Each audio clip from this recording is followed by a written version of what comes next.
Welcome to a podcast session here at RAKIS. Today we have a very special guest with us who will be talking about sustainability. And the topics that you will hear today are maybe some topics which we will hear for the first time, maybe something you know. But let us now welcome Youssef to the stage. Thank you so much. So, how are you, Youssef? So can you just fine, tell something small about yourself and introduce yourself to our audience? Of course. So my name is Youssef Rif. I'm a senior business developer in Emerge Limited. So Emerge is a joint venture between Masdar and EDF, both giants in sustainability globally. Masdar has a portfolio of over 50 Yes, Masdar is very gigawatts. known with sustainability and solar energy. And EDF is the same. EDF was one of the first companies to have nuclear, and they're involved in the Baraka nuclear plant. So having these shareholders really gives us an advantage, and working under them, you learn a lot and you grow a lot in the industry. So I was born and raised in Abu Dhabi. Yes. Studied in Abu Dhabi. Went back to Lebanon, where I'm from, for university. Studied mechanical engineering, and then came back to Abu Dhabi.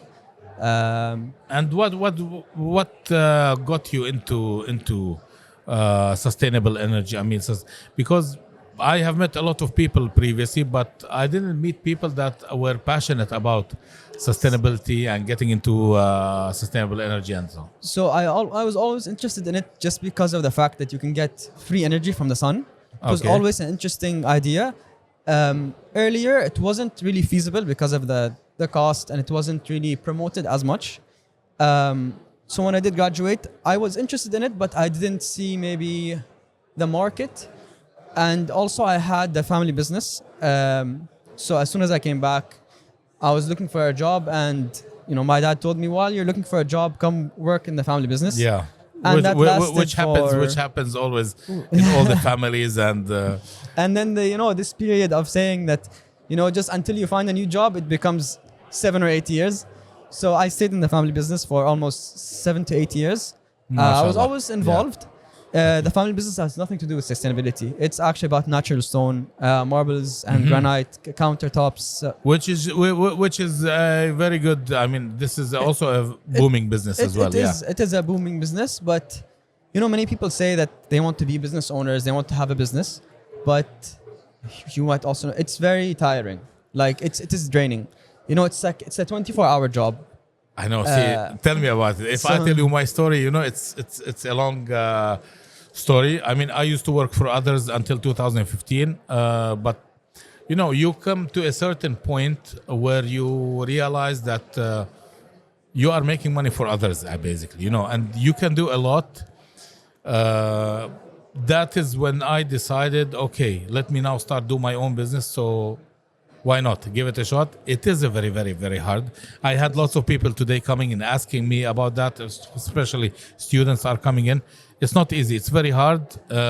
We suffered a lot, but after that suffering, I mean, we are having the cake now. Yeah, definitely. I mean, see, that's the thing. You get more, you get a bigger piece of the cake. Yeah. But you have to do a lot of work, right? Of course. And especially when you work in construction, late payments, chasing money for payments. Yeah. It's not easy, especially when it affects your pocket directly. It's not like you're getting a salary, right? Yeah. So it is difficult. I did enjoy it. I did learn a lot from it, working in an industrial place, in different industries too. Like it was first started with marble, and then I started working with stainless steel kitchens. So I started doing that in my last maybe 3 years, and I was doing quite well.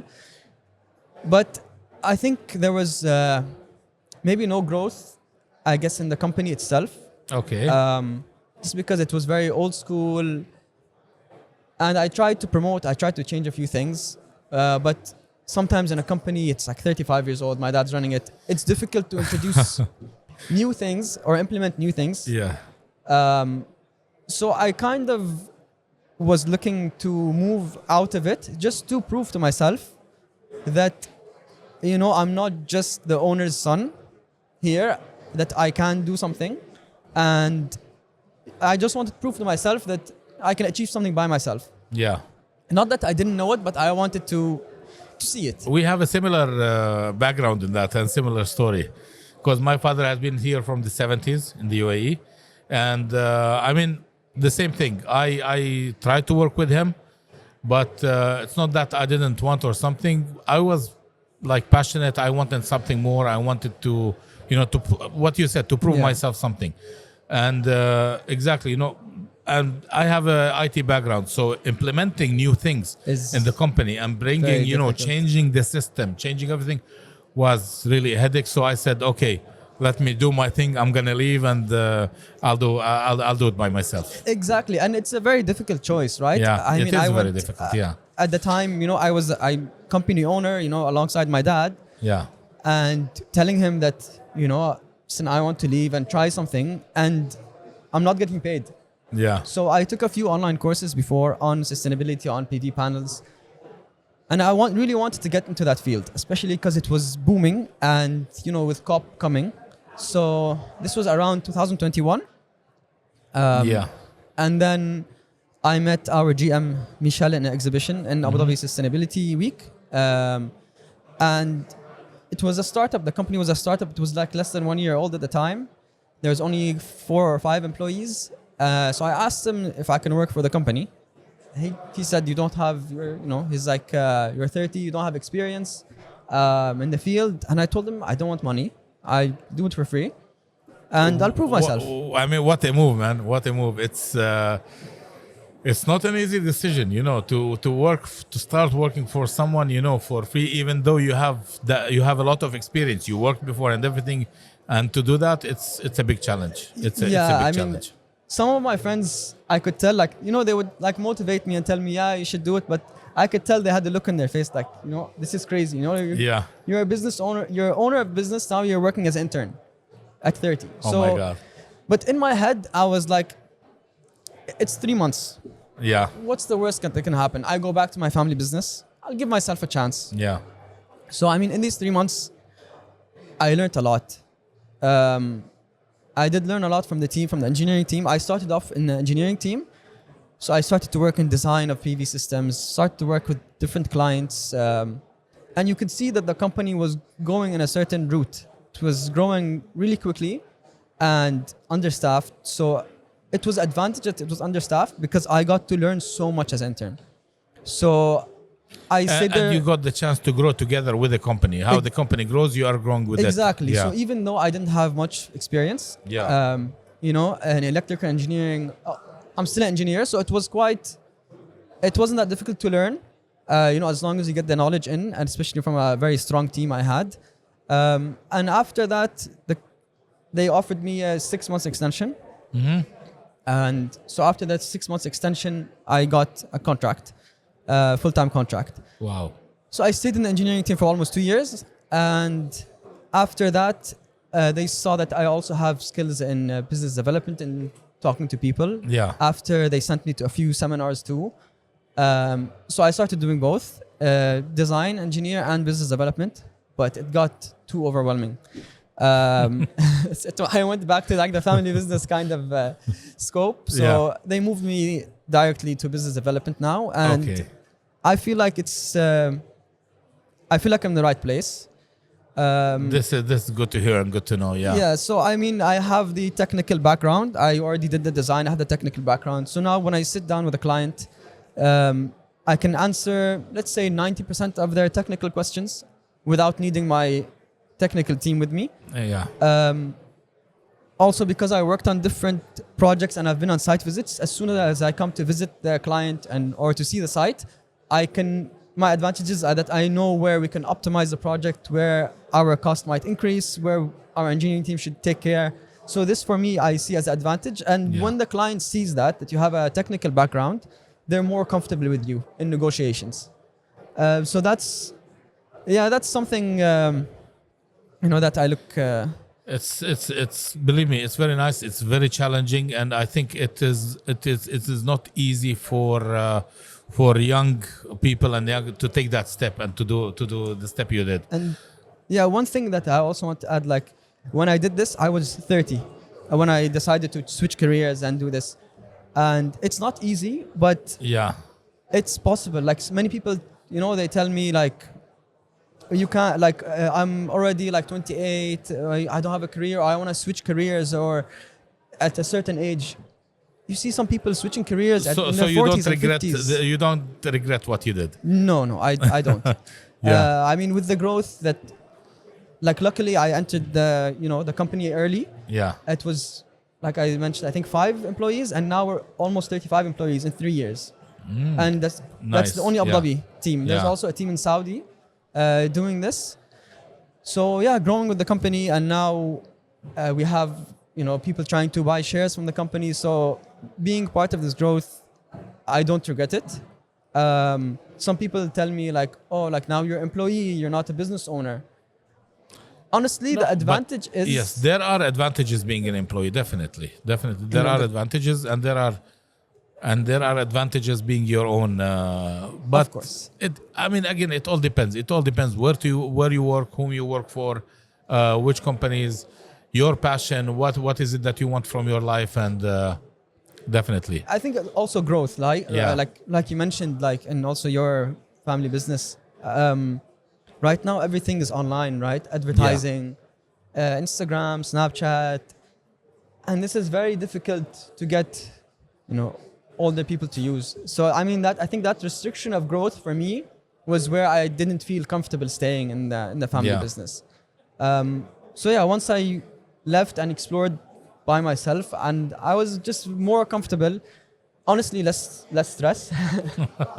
Definitely. I'm not chasing anyone for payments. That's one advantage. Maybe in the future, I do plan on maybe working as a consultant once I have experience to work on myself. But that's something to think about for the future. When you mentioned chasing payments, this was my nightmare. Believe me, this is a nightmare to go and chase payments. It's not easy. Then I had my wife doing that because she's a lawyer. So I'm in a way, I was like, when I chase the payments, I go and I start fighting because you were like working for very long. And so then she said, okay, you calm down. I will do it, in my political way. And this is how we're working it out. So perfect. Great. And for Emerge, their business model, it's a leasing business model. I think that's what made them explode in the past 3-4 years. Basically, the client does not pay anything. It's a zero capex model. Okay. So we cover all the financial expenses. So we come to the client and we check their facility. If they have, let's say they manufacture pipes or they manufacture something. Okay. And they have a very high consumption, high energy bills. We come as Emerge. We study their consumption. We study, let's say, their rooftops, if they have a land area that's empty, or their car parks, whichever space is available for us to install a solar plant and solar panels. So we study the consumption, and then we check how much solar they need. Once we get to that number, we install that solar. Like, let's say, for example, it's a 1 megawatt solar plant.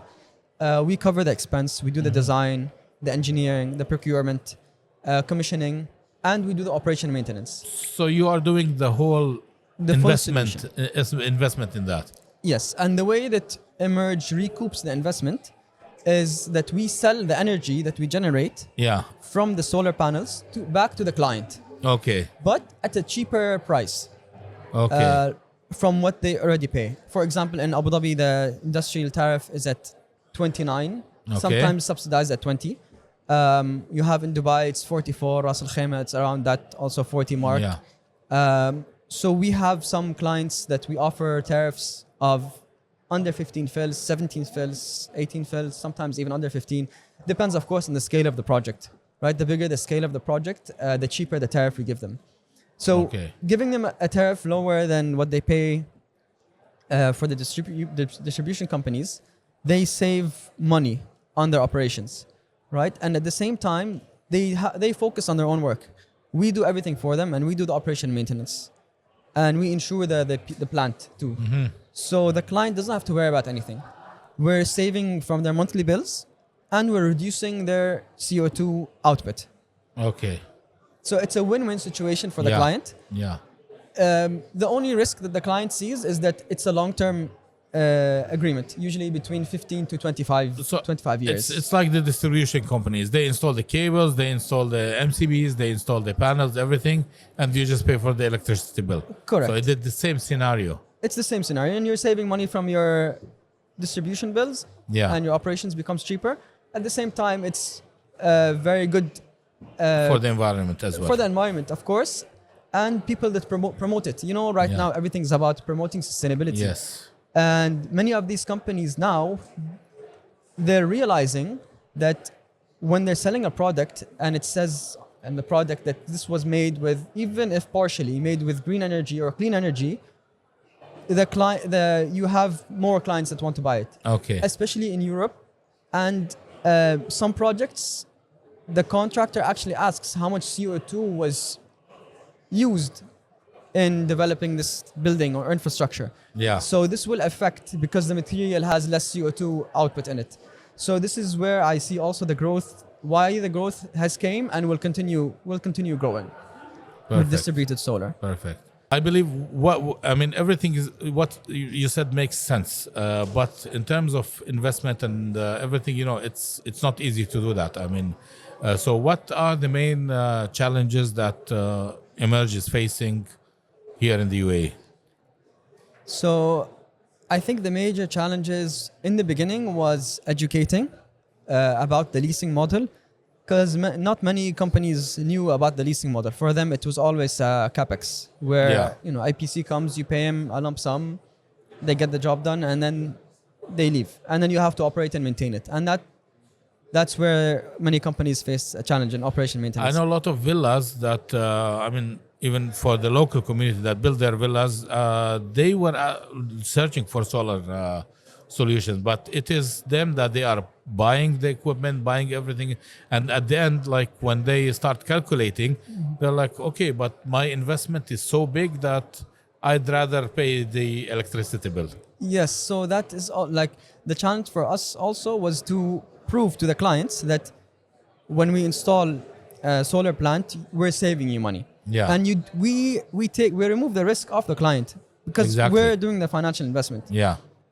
And for us as a developer, we want to maintain the highest quality of the PV plant because we're maintaining it. We're going to operate it and maintain it for the next, let's say, 25 years. So we have to use the best quality cables, panels, mounting structure, everything, just to make our life easier for the future. And this is something that we also teach the client. Like, we're partners in this. It's a 25-year agreement. Yeah, the client have to be educated in everything that comes new, and it's very important. This part of education is very important because even for me, I don't know about solars a lot. I would love to have something on my house or whatever, but you always think, okay, is it good? Is it okay? Is it going to turn my ACs on? Is it going? So people have many questions, definitely. For residential, the regulations are still not clear. Yeah. When it comes to residential. So for us, we focus mainly on commercial and industrial. Commercial, yeah. Because that's where you'll see the biggest impact. Okay. With people that consume a lot of electricity. The bigger the PV plant, the more your savings. And other challenges we see with clients, it could be something technical, like maybe on site, maybe their electrical room is very old. Yeah. We need to replace, or maybe we need to replace a rooftop because it can't handle the load of the panels. So you even have to think of if the rooftop is sufficient for having those this extra weight. panels, extra weight and everything. Yeah. Quite challenging, yes. So there are many different challenges. If sometimes it's a car park mounted structure, sometimes it's ground mounted structure, or it's a tracking system. So all of these are done in our initial study. But with our experience throughout the last 4 years, and all the projects that we've done, things are becoming smoother. Of course, in the beginning, when you face these challenges for the first time, you kind of panic, but then you learn a lot from it, right? This challenge becomes a lesson, and it makes the future. It makes everything else easier. But from right now, I would say also the contract negotiations. So when you negotiate a contract that's like almost 60 pages and that's a 25-year commitment or 20-year commitment with a client, the legal teams don't take it easy. No. So these would be the challenges, but slowly I think it's usually contract negotiations take between 3 to 6 months. But we're seeing now that the market and the clients know more about this leasing model and have maybe read these contracts or seen these contracts online, that it's becoming a little bit faster to get these contracts signed. Like sometimes the engineering and procurement takes maybe 2-3 months, but then the contract negotiations takes 6 months, 8 months. Yeah. So sometimes even more. So this could be a challenge sometimes. And when you say upfront zero, so what do you mean by that? So upfront zero means you don't pay as a client, you don't pay anything. The first time you pay us anything is once we're done installing the PV plant and we start generating electricity that you're using for your facility. Okay. So once we start to generate electricity, we can bill you. We bill you either quarterly or monthly on how much we generate. Yeah. So as much as we generate, we're going to bill the client. Okay, and I know there were some situations, I think in Europe, where there was similar scenarios. They work with commercials, but the excess energy that they save or they take it back to the electrical plant. So is that something that is done here in the UAE or no? So in the UAE, we have this done, but only in Dubai. Okay. So Abu Dhabi, this is called net metering. Yeah. So basically, if I produce excess, let's say 100 kilowatt hours, it goes to the grid and I get a credit of 100 kilowatt hours. Ah, okay. So this is called net metering. Abu Dhabi had it, but it was stopped. Dubai does still have it with the Shams program. Yeah. There is a limit to how much you can feed the grid. So what happened in Europe is that many people installed solar because the grid wasn't stable enough or didn't have enough electricity. So they promoted everyone to install solar. So what happens is once you have lots of excess energy, it causes grid instability. Ah, okay. So this is where people started to notice that there's instabilities from the grid. Let's say you have a very sunny day, and all of a sudden you have so much excess energy going back to the grid. And that is affecting the grid itself. And that could affect the grid itself. Okay. So right now in the UAE, I think the grid is sufficient enough, but there's also upgrading. They're turning it into a smart grid.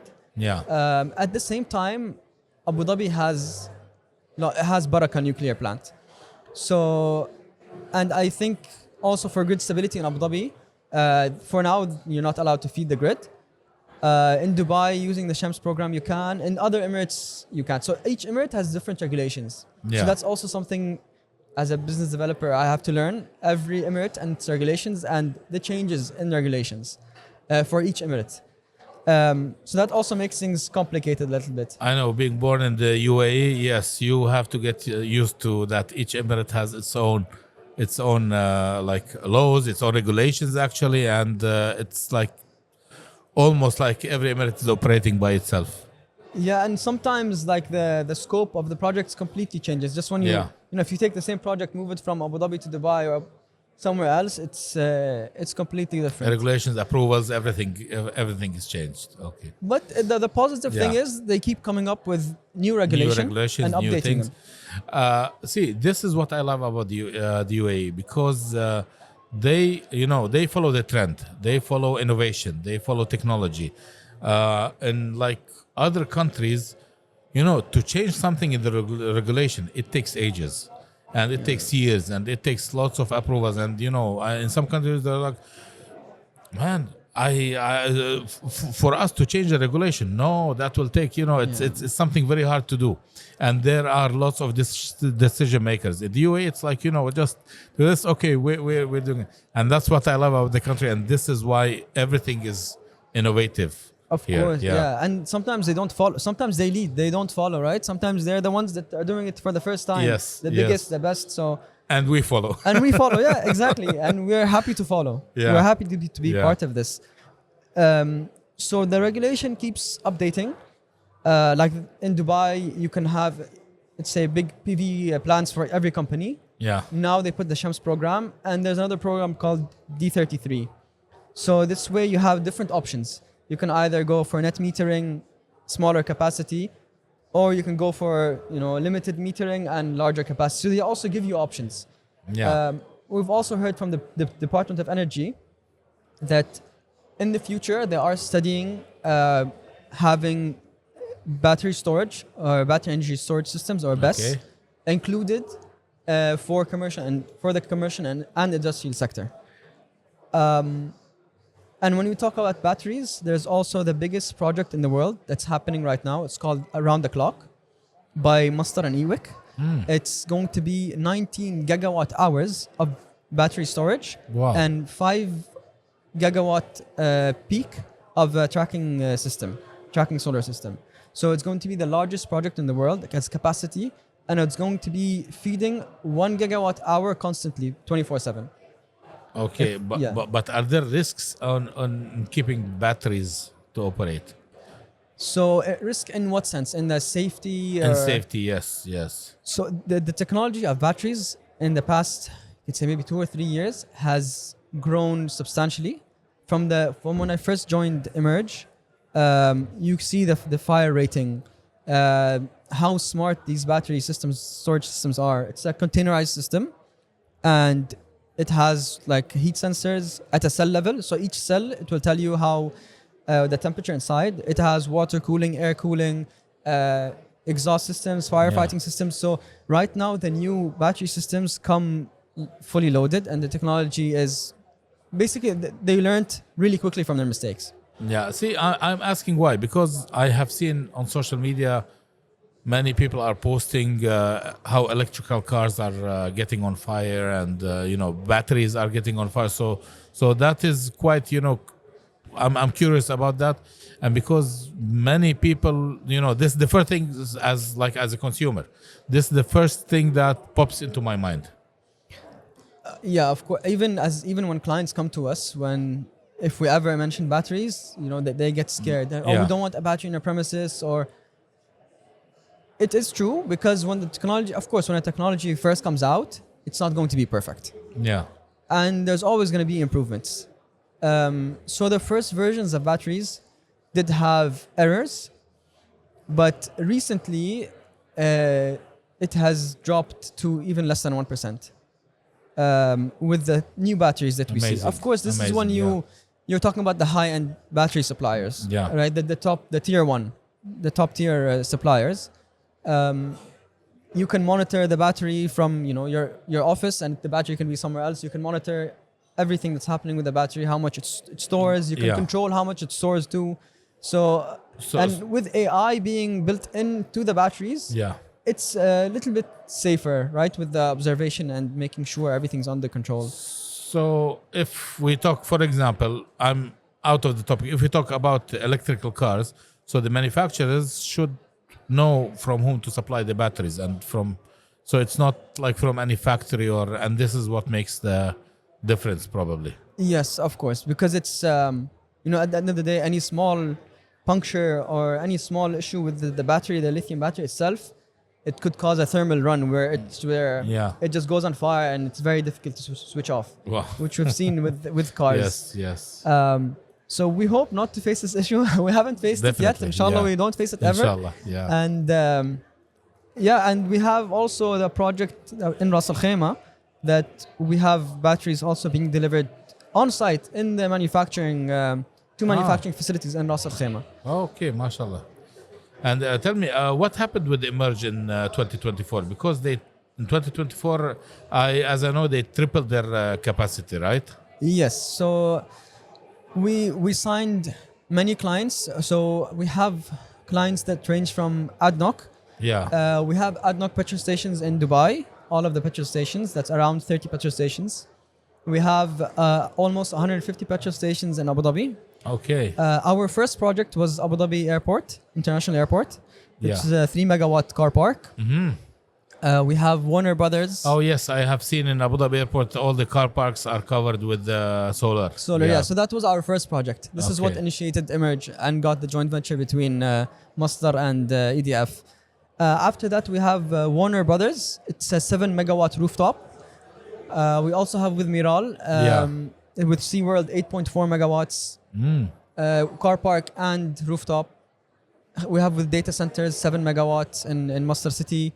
And our largest one that was completed this year is for Sharjah National Oil Company. We have a 60 megawatt tracking system in the Saj'a industrial area. And this PV plant powers Sharjah National Oil Company facility, and the excess goes to Siwa. So this was an agreement between Siwa and SNOC, or Sharjah National Oil Company. But tell me, for example, you said for a data center you did 7.2 megawatts, right? 7 megawatts, yes. 7 megawatts. But what is the space that you need for those solar panels? Because I know for such a big consumption, you need the huge space, right? Yes, exactly. And if it's a tracking system, the same one we have in Khazna, you're talking about for each megawatt, you need maybe 13 to 15,000 meters squared. I think so. Wow. Yeah, around to have a tracking system, because the tracking system needs space to move and follow the sun. Yeah. If it's fixed tilt, it needs less space. And if it's a car park, then wherever you have cars parked. Yeah, but how much space of car park do you need to produce that energy? Usually, we prefer not to use the car park. We prefer rooftops. Okay. Because it's a cheaper solution. Yeah. A rooftop, because most rooftops can already take this extra load. Yeah. And then it's easier to run the cables from the building into the building. Yeah. Once we move to car park, we have to change the full structure, because usually car park structures are not made to handle the extra load of each PV panel is almost 25 kilograms. Okay. On average. So it's not made to carry all this extra load. Yeah. So we have to pay an extra cost of either replacing the car park structure or reinforcing it. So that's why we look for the rooftops first, and we keep car parks as second option, just to keep the project cheaper and to give the client a better rate. So we always prefer rooftop, maybe ground mounted, and car park would be the last option. Okay. It's still effective, but just to reduce the cost of the project. So it's a full project, full feasibility study has to be done for each and every project to see what is the most affordable thing to do and cost-effective solution. Great. As area-wise, when you were asking, sometimes we are limited to space, right? Yeah. For example, Khazna data center, if they're fully operational, they'll need more than 7 megawatts. Yeah. But we don't have enough space to install more than that. So some clients we have also, for example, maybe limited space on the rooftop. Yeah. So we use what we can. Okay. So our limitations when it comes to a client is either space or consumption. Yeah. So we can't exceed their current consumption, and we can't exceed the space they have, available space to install. And how do you see the future of UAE with solar energy? I think especially with the round-the-clock project that they're started constructing, it's going to be the largest in the world. Yeah. That's going to be in Abu Dhabi, and then you have in Dubai, the solar park in Dubai. It's, I think, exceeded almost 9 or 10 gigawatts, if I'm not mistaken. Okay. And there's another phase coming. Yeah. The commercial industrial industry is growing very fast. For us, we're signed also recently with Tawazun. We signed. We're also signing MOUs with. We signed an MOU today with RAKIS, Ras Al Khaimah Economic Zone. So RAKIS is thinking also of sustainable energy now. Yes. So. But what is the idea to cover their warehouses and? So it all began with one of our projects. It was TurboTim, a client we have in RAKIS, and we were the first company to request permits to install PV panels on a facility. So it began with going to RAKIS to request this NOC that was never requested before. Yeah. So this is how our with RAKIS started. And once we got these approvals, they were also interested, and we educated them about the process. And they were interested to make RAKIS, Ras Al Khaimah Economic Zone, more sustainable, greener area to attract investors and to attract companies. So part of our agreement is to explore clients that have high consumption or off-grid clients that have high electrical bills, and also to explore maybe different regions or maybe different land areas. Yeah. We basically want to make RAKIS a greener and more sustainable economic zone for the clients and for RAKIS itself. But that would be a big project and lots of challenges, I believe. Yes, it will be, especially because it's new to the region, you could say. We have only one project in RAKIS. We hope that today's MOU will help move things. But we're ready for the challenge. Yeah. I mean, it started off with one company here. We're already constructing it. We should be done maybe by Q1, maximum Q2 next year. Okay. So I think once we prove that, we completed this project in maybe less than 9 months, I think maybe 8 months, we'll be completing the project. It will promote, and it will make all the companies maybe around them feel safe and depend on solar energy, and making RAKIS a greener area and cheaper for electricity. And now today we are sitting here in Ras Al Khaimah. How do you compare Ras Al Khaimah with Abu Dhabi and Dubai in terms of solar energy? Dubai was the first to push the initiative, push it really hard, and they boomed. And if you see the industrial areas in Dubai, most of them are covered with solar. Yes. So that is very impressive, and the way DEWA works, they work very, very quickly. In Abu Dhabi also it was pushed, and we have very big plants in Abu Dhabi. Maybe not as many. We're working on it. We're signing most of our projects are in Abu Dhabi, and we're working on much more in Abu Dhabi. When it comes to Ras Al Khaimah, regulation was just added beginning of the year in the Northern Emirates. Okay. So if the regulation is not there in one of the Emirates, you cannot you cannot implement it. Only if it's off-grid. So this was our advantage, that our client was off-grid, so we just needed to get a permit. But we don't have to follow the limit of regulation, like the limit of connected load. So in Ras Al Khaimah, they just introduced it beginning of this year. It was limit of 20 megawatts. Mm-hmm. So it was basically you could come and submit for your company. Let's say you only want 500 kilowatts or 1 megawatt. Yeah. They will give out permits only until 20 megawatts, and then they'll stop. So it was like a pilot to test. And also there's a limit to the capacity you can install, which is 10% of your total connected load. So I see this as a very great step forward. It is definitely, especially because now Ras Al Khaimah is a very booming emirate. Lots of construction is happening. Correct. And I myself lived in Ras Al Khaimah like for 7 to 8 years approximately, though I had to move back to Abu Dhabi I'm born in Abu Dhabi, so I'm quite attached. But for me, Ras Al Khaimah is a beautiful emirate. I love it. I love to come here. I'm like almost every weekend in Ras Al Khaimah. And like the changes I'm seeing from week to week, it's huge. It's enormous. So I believe that, yes, they definitely have to look into the solar energy, into sustainability, because it is now time. I think it's time during this construction to build that infrastructure for that. Yeah. Ras Al Khaimah Economic Zone is a huge area. Yeah. And they're bringing in many big companies.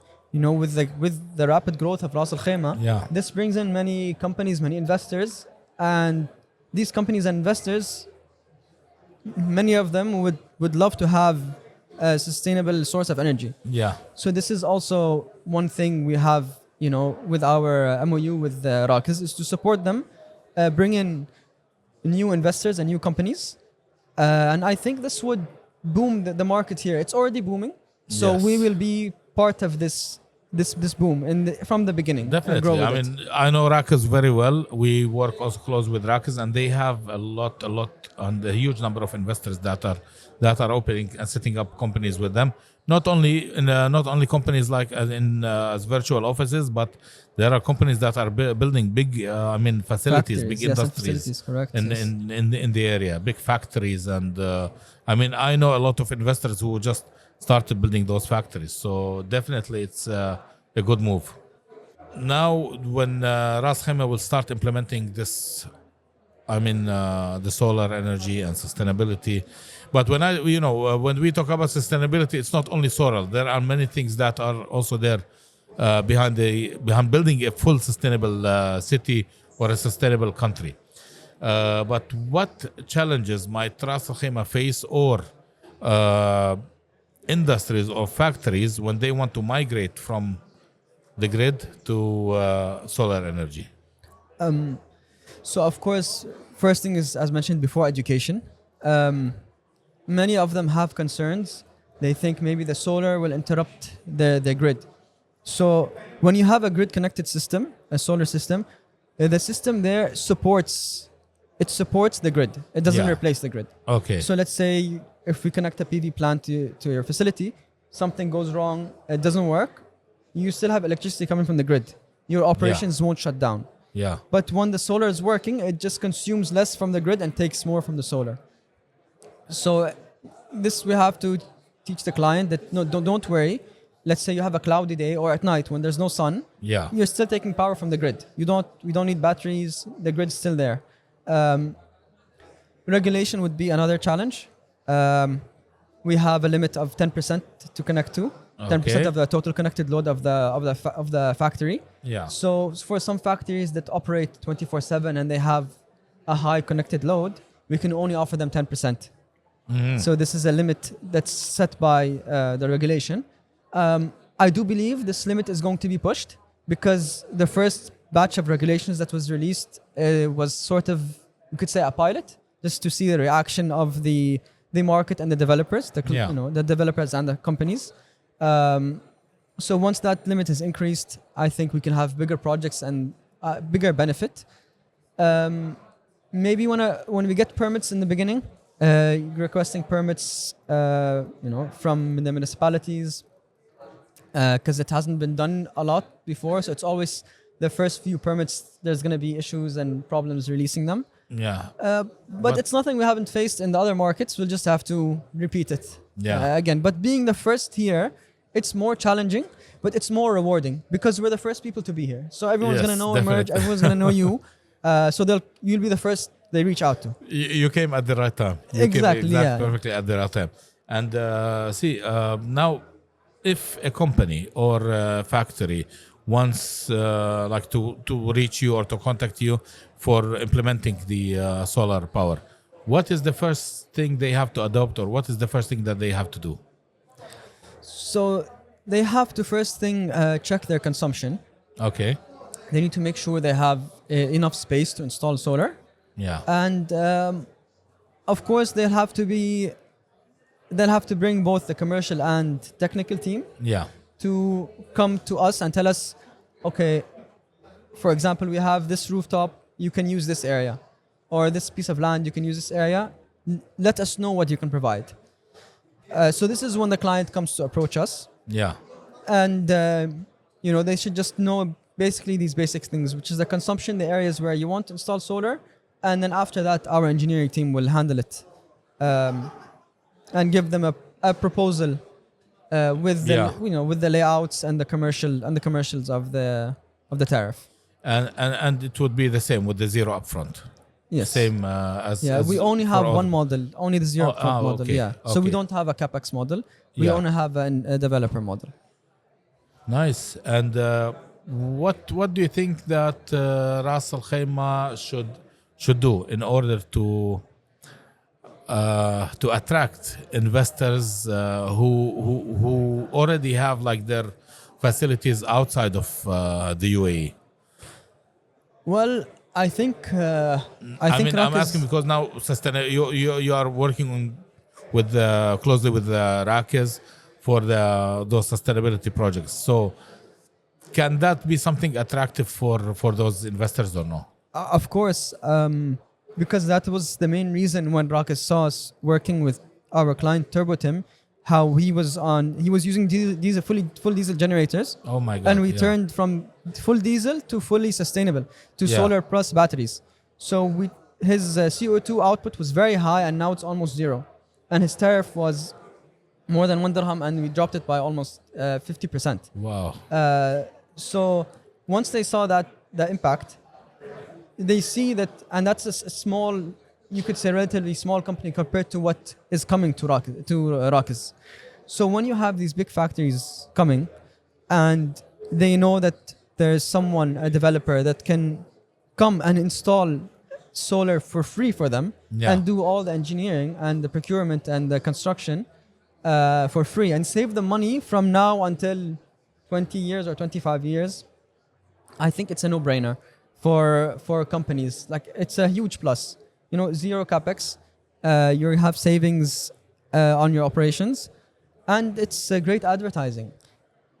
It is, but what about your ROI in terms of this? Because the cost for implementing is very high, I believe. So where is your ROI? I mean, your ROI, I think, is on a very long.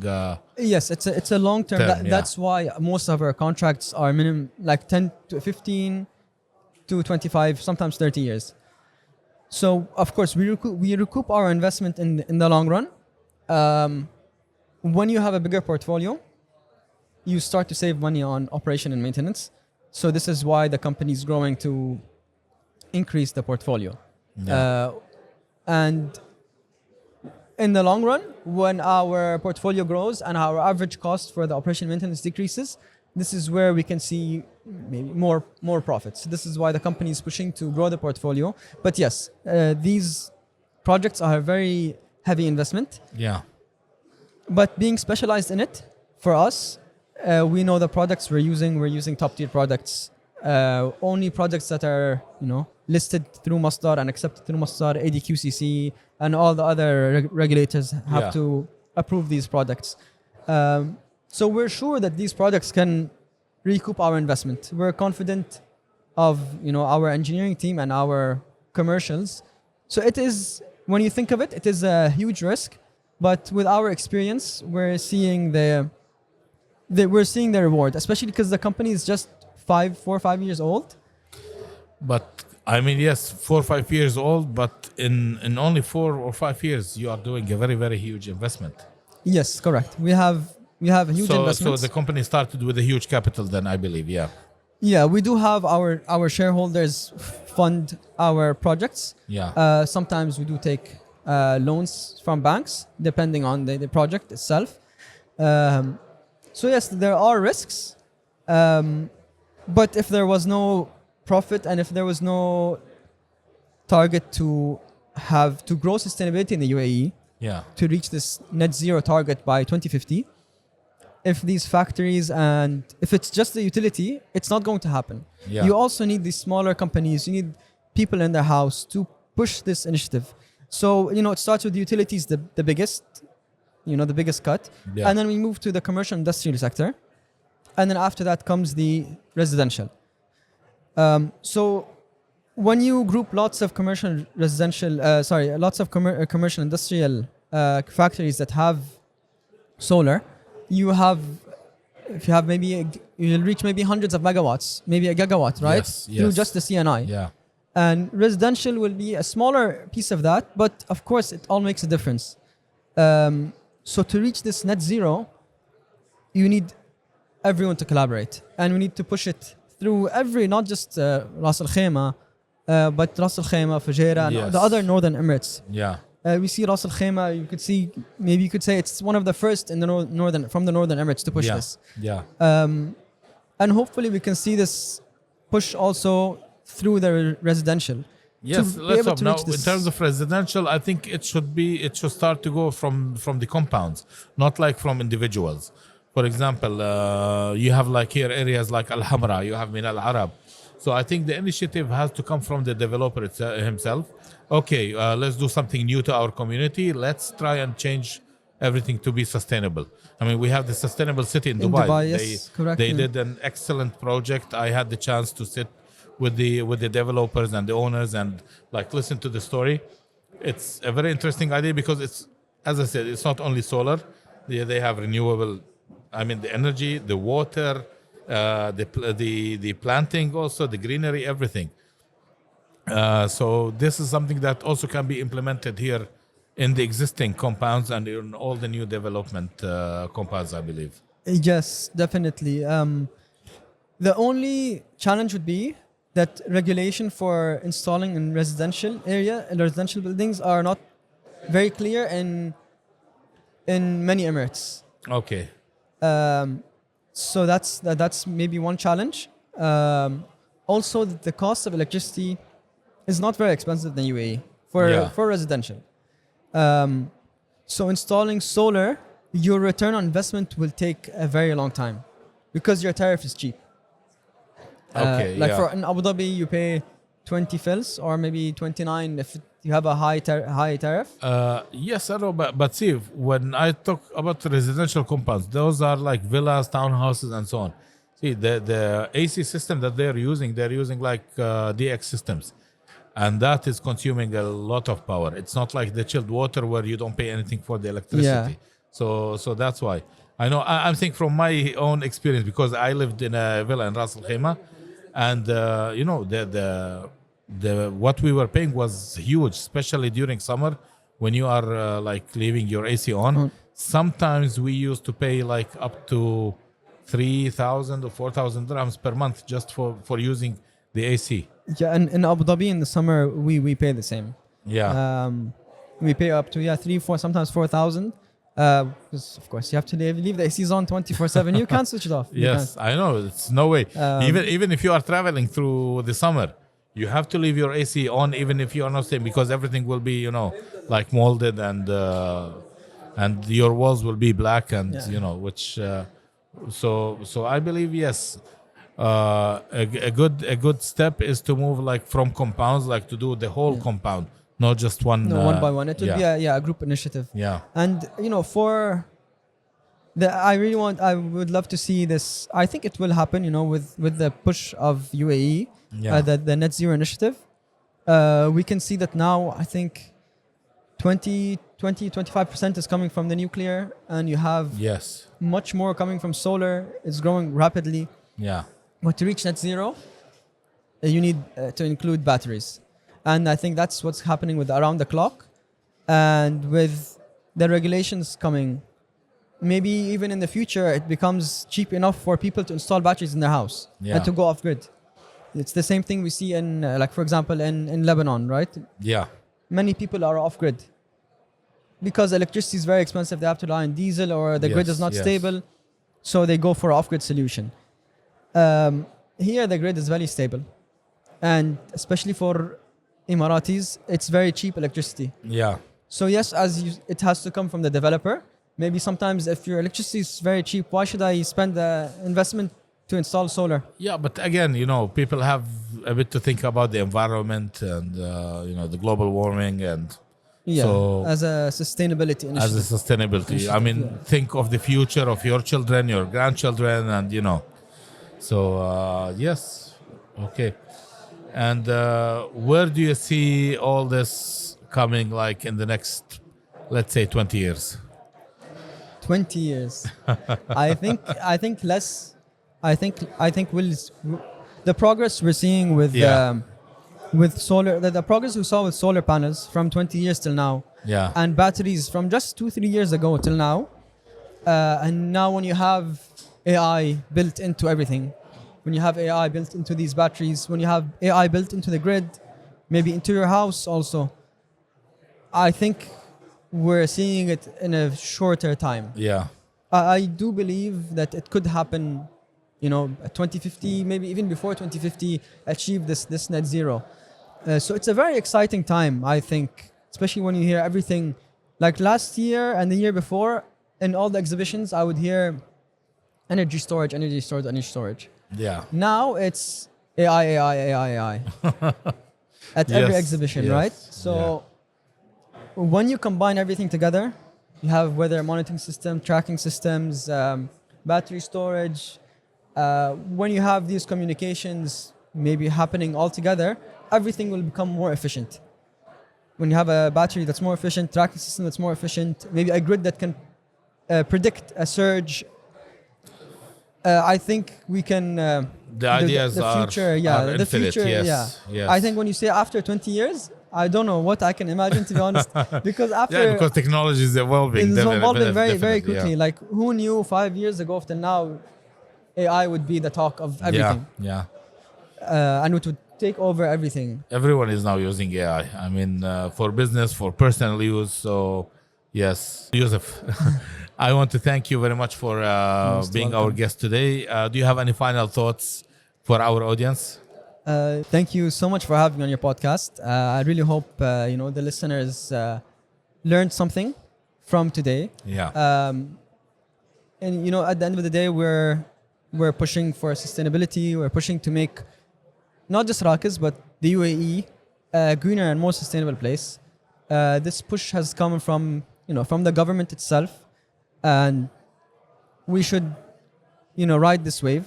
Yeah. Once we have a support of the country, we're also. I believe it will be there. I mean, they are working hard on it. Yeah. Yeah, it is there, and the regulation is helping you and is growing. So I think everyone can be a part of sustainability. Not just if you work in it, but you can be a part of it in your day-to-day life. Small decisions you take, small changes you make. So. Yeah, hopefully we can make UAE a more sustainable, greener place. Inshallah. Let's hope so. Thank you very much. Youssef, thank you so much. It was a pleasure talking to you. I mean, I have learned a lot just, in this last almost 1 hour we're talking. So I hope that many of the audience will be educated and will start thinking differently when it comes to sustainability. And my wish is also, to see Ras Al Khaimah implemented with solar energy, especially the industrial part. So let's hope so. And I really want to congratulate you for signing the contract with RAKIS. Thank you very much. And hopefully next year we'll announce more contracts with our clients in Ras Al Khaimah, and prove to everyone that the MOU we signed, there's a result coming from it. Perfect. And I hope that we will see you again in the same place next year. Hope so too. To see what changes have happened like for a whole year. Done. We'll have a part two of this podcast. Yes. Okay. Thank you so much. Thank you so Thank much. you. Thank you. Thanks.